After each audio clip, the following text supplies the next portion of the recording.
So earlier this week, I sang the praises of Animal Crossing New Horizons.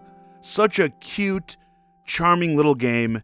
And today I wanted to talk about its partner in crime, a game that released the exact same day and just happens to be the perfect pairing for this wonderful title.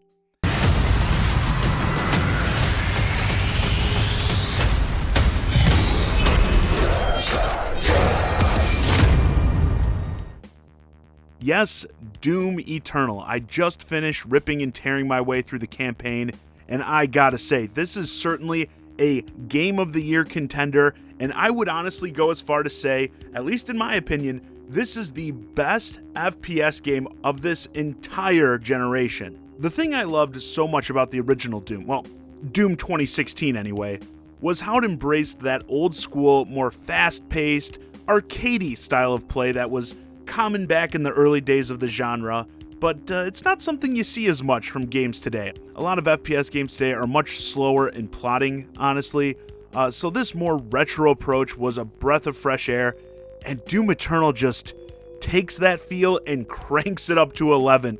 Let's actually get my big issue with the game out of the way first, because it's literally the first thing you see when you boot up the game. This Bethesda.net account sign-in screen. I already complained about this when the old Doom games came to the Switch because they had the same thing. You're required to make a Bethesda account and sign into it to play the game. The fact that you already bought the game, paid $60 for it, isn't enough.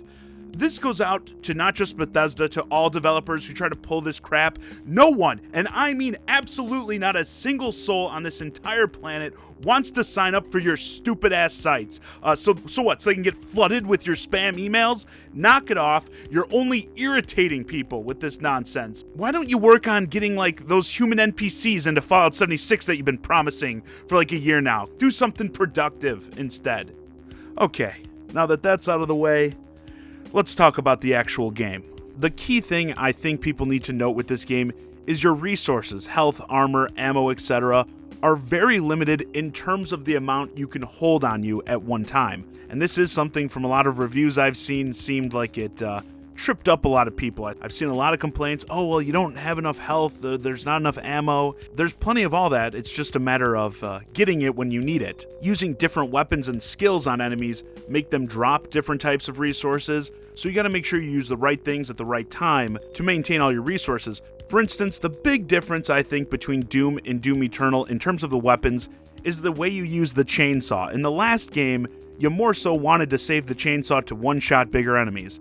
But here, since the chainsaw turns enemies into an ammo piñata, which it did do that in the last game, but now that you tend to run out of ammo much faster, you want to use it on the smaller enemies because it costs less gas to use it and you still are getting a bunch of ammo, so you can kill more enemies with less gas and get more ammo. There's also like the addition of this Flamethrower Attachment to your suit. Any enemy that takes damage while on fire from it drops armor, and they drop a ton when they die if they're still on fire when they die, so you want to make sure you combo that with something that'll do a lot of damage.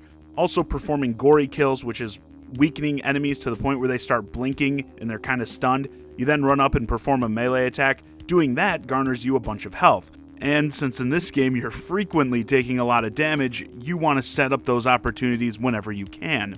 So this creates an extremely interesting gameplay loop, as on top of this, different enemies obviously have different attack patterns and weaknesses that are better exploited by different weapons, so you're trying to use all these tools appropriately to keep your resources up, and of course while staying mobile so you don't get overwhelmed by these minions of hell.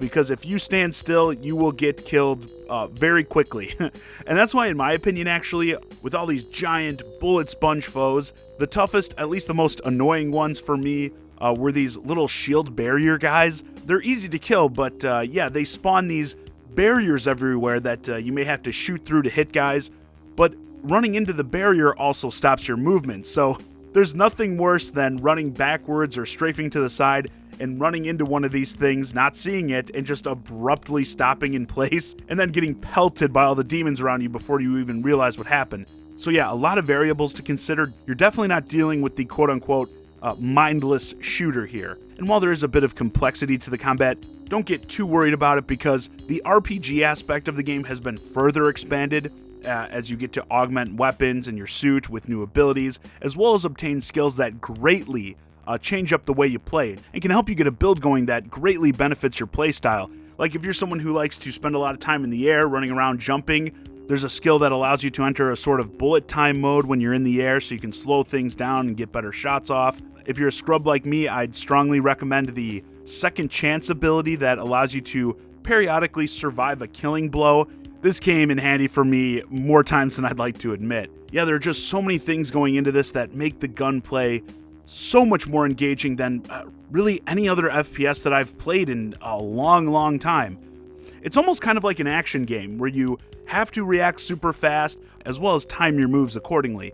And since there is so much heart-pounding action, you gotta break that up a bit with some stuff that isn't so intense, which the game also has a good amount of platforming in it. Doomguy has a double jump as well as a dash that can be performed in the air, and the game makes sure you know how to use all of these things together and quickly, as you may have to hastily jump around between hazardous zones, onto falling walls, etc. And also, you may need to do all this sometimes while fighting enemies to make it more intense. Can't have you getting too relaxed over there. This is a Doom game.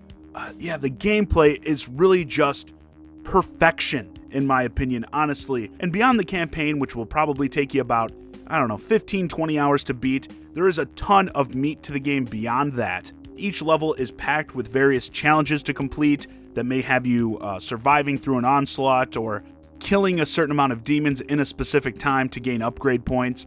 After you complete the campaign, you unlock master levels, which are remixed, more difficult levels. There are a multitude of different collectibles, like little toys of the characters and enemies in the game, vinyl soundtracks that contain music tracks from past Doom games, as well as cheat codes that are represented by floppy disks. Again, really embracing those classic roots. You can get stuff like infinite ammo, infinite lives, as well as some more comical augments to the game there. And perhaps most importantly, on an old desktop in the Doom Fortress, which is your hub, you can unlock the original Doom 1 and 2 to play on there. Again, all this old school love, just I can't get enough. Beyond the gameplay, the visuals, oh my god, this game is stunning. Been playing it on my Xbox One X, holds a very smooth frame rate on there. I noticed a few dips in the really chaotic moments, but yeah, the disgusting monster design, you think they look bad already? Wait till you start just blowing the flesh off their bones as you damage them. You seriously see a lot of meat getting blown right off them. Helps with that satisfying feeling of the combat. The level design, tons of sick environments. I love there's this one area that's sort of a gothic sci-fi design. You also have like these hive areas that have been completely overtaken, and it feels like you're almost moving through the insides of a monster or something. And of course, every level has a bunch of arena-style areas built in with a lot of verticality, boost jumps and that to make fighting the demons even more fun, allowing you to pull off some really badass maneuvers. God, it's just so good. I'm really interested to see how this all ends up running on the Switch, I'll say, because, yeah, we know there's a Switch version coming. Was supposed to come out day and day with other versions, but there was a delay. I worry with this game being so fast-paced, even more than the Doom 2016, that the lower frame rate's going to make it feel too sluggish. Also, will they be able to get all those, not really dismemberment, more like defleshing effects, I guess, in there? I'm really eager to see how that all comes together.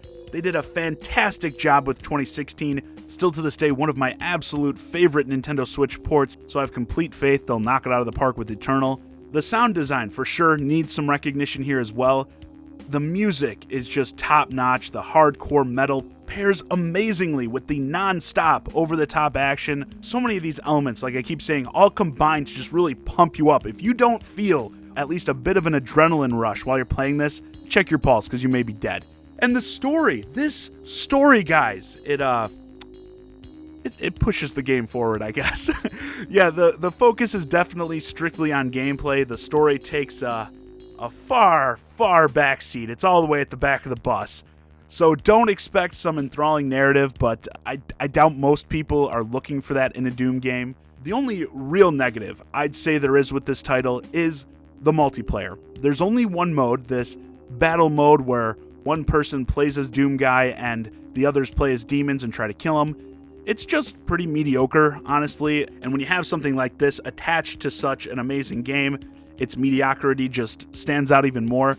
I definitely see this as being one of those multiplayer modes that is completely abandoned soon after release, so this is an instance where I wish they would have just not done multiplayer at all, honestly, and just put more development into the single player offerings.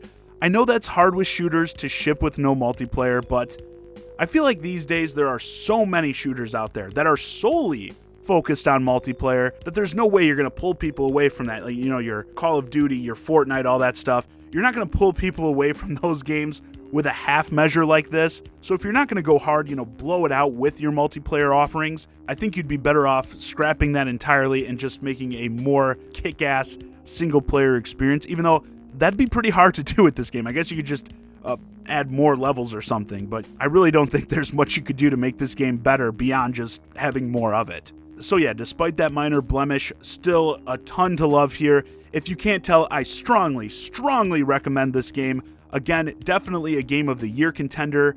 Certainly my favorite FPS game of this entire gen. It's just a love letter to the fans of this series and the genre, especially those who miss the old days. Anyway, with that, this video's a wrap. Let me know your thoughts on Doom Eternal in the comments. Are you currently playing the game, and are you loving it as much as I am?